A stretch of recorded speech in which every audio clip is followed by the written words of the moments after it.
چلیے میں نوجوانوں سے کہتا ہوں, بزرگوں سے بھی کہتا ہوں, چلیے ایک پریکٹیکل کیجیے.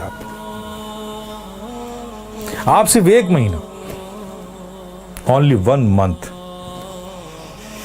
نماز کو قائم رکھیے.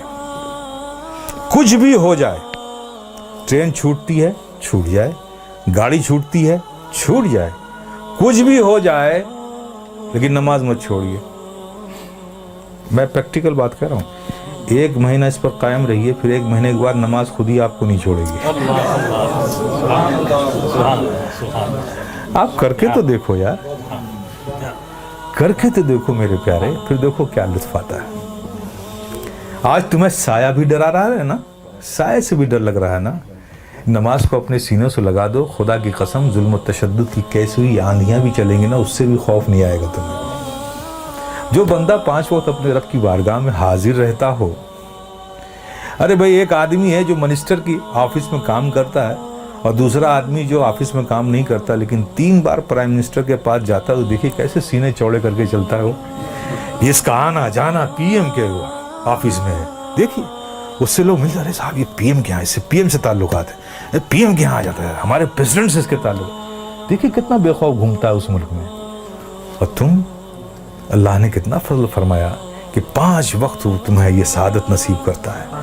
میرے بندو آؤ میری بارگاہ میں, جب تم کھڑے ہوتے ہو تو میں تمہیں دیکھتا ہوں, تمہاری عبادت, اور ایسی حالت میں کھڑے ہوتے ہو, ایسی حالت میں کھڑے ہوتے ہو.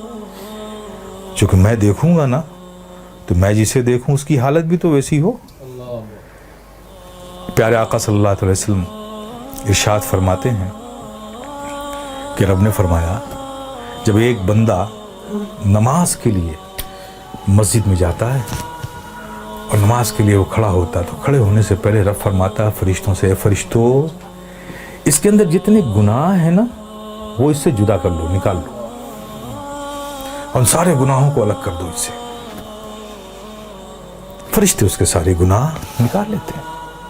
اب بتائیے, سارے گناہ نکل گئے اور آپ نماز میں کھڑے ہو گئے, اللہ اکبر, اور رب کی توجہ آپ پر, رب آپ کو دیکھ رہا ہے, آپ اس کی عبادت میں کھڑے, گناہوں سے خالی ہو گئے. آپ سوچئے اب نماز ادا کر رہے ہیں صدق دل سے, میاں انہماک کے ساتھ, رب کے ذکر میں, اس کی یادوں میں مستغرق ہو کے آپ جو بھی دعا مانگو, گناہ الگ کر لیے گئے, عبادت میں ہو, رب کی بارگاہ میں ہو, دعا قبول نہ ہو. لیکن دیکھیے ہماری مادیت کا اثر دیکھیے کہ وہاں بھی ہمارا ذہن بھٹکتا رہتا ہے. آپ سمجھ رہے ہو نا. پھر اس کے بعد کیا ہوتا ہے, جب وہ بندہ نماز سے فارغ ہوتا ہے, کتنی بڑی نعمت ہے آپ سوچو.